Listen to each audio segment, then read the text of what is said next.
الحسين سلام الله عليه اخبر سلفا بان كربلاء ستكون محلا علما لشهادته وشهادة اهل بيته، وان الله عز وجل اختار هذه التربة الطاهرة لهذا الجسد الطاهر، لان الله عز وجل يختار لاوليائه البقاع الطاهرة.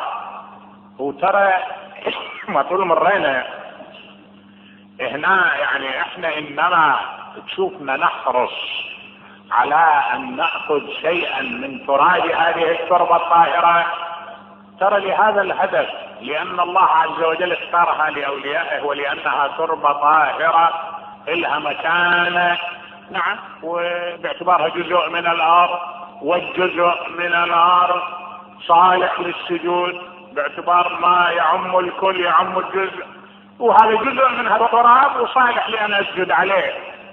الغريب يا أخي إلى الآن، قبل أسبوع أنا قرأت مقالة لأستاذ في جامعة من جامعاتنا المعاصرة يقول دولة غريب أمرهم الشيعة، عندهم الصلاة أصلا ما تصح إلا يحطوا الرسم على حجر.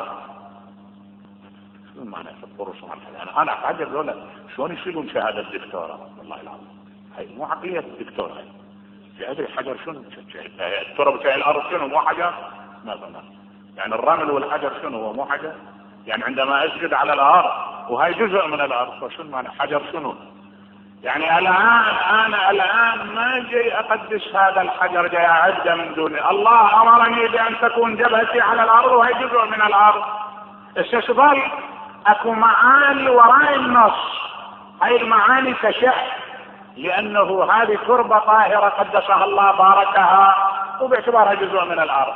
انا اتخطر مجنون ليلى مروا عليه شافوا المنطقة اللي كانت تسكن بها اللي اراد ان يتزوجها ليلى، كان يختار دائر مدائر المنطقة ويأخذ من تراب الارض ويقبلها.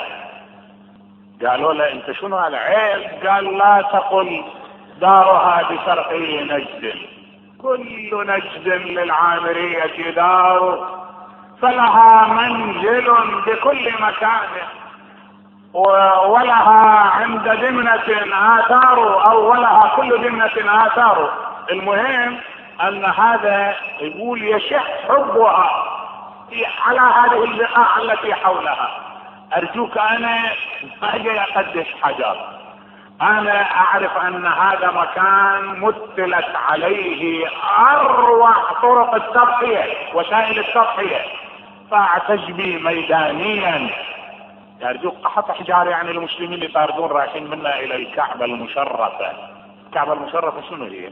مو جدار مو احجار، بس شنو احنا نروح نقبلها ونقدسها ونقصدها من مئات الالاف من الكيلومترات، من شان شنو يعني؟ لان الله عز وجل امر بتقديسها، لانها موطن للدعوة الاسلامية، لان المكان اللي ارتفع عليه صوت بلال داعيا الامة الى لا اله الا الله بموقف وبذكرى ويشح من رائحة البعثة، فاروح اقدسها للكعبة. ارجوك هذا مكان انا اعتبره مباء للشهادة، هذا وعاء مثلت عليه اروع اقسام التضحية وهو جزء من الارض، يعني مو خارج عن الارض حتى تقول لي انت شنو حكم السجود عليه. فجمعنا انا اخر اروي لك. يوم اجى صلاح الدين الملك صلاح الدين اهديت الى هدايا، من جملة الهدايا اللي اهديت الى هذا واحد كان يطلع له الهدايا واحدة واحدة وينثرها بين يديه. من جملة الهدايا طلع له مروحة مهفة، قال له هذه هدية ما رأى الملك ولا آباؤه مثلها ولا أشرف منها. فعل صلاح الدين ويتأذى، قال شنو؟ قال انتظر. طلع له المروحة المهفة، شاف مكتوب عليها بيتين: أنا من نخلة تجاور قبرا شاد من فيه جملة الناس طرة، شملتني عناية القبر حتى صرت في راحة ابن أيوب أمرا عاين قال عجيب، هاي من نخلة مدخولة الى جانب قبر النبي. قالوا لي وقع عليها يلتمها يقبلها يحتضنها. شنو؟ لانها نخلة قريبة من قبر النبي. ارجوك الحسين ابن من؟ الحسين مو ابن رسول الله، مو امتداد الطبيعي، مو النبي صلى الله عليه وآله يقول حسين مني وانا للحسين. اذا كان كل المسلمين يتهالكون على تقديس كل ما الى علاقه برسول الله، وهذا دم رسول الله ولحم رسول الله واولاد رسول الله الذين صرعوا تربه مقدسه طاهره، انا كل ما في الامر تشوف عندي مو حرص وانما حب وولاء. والا ما اسجد على هاي، اسجد لي على ورقه، اسجد لي على طوس مال ناخل، اسجد لي على عشب، اسجد على ما يصح السجود عليه.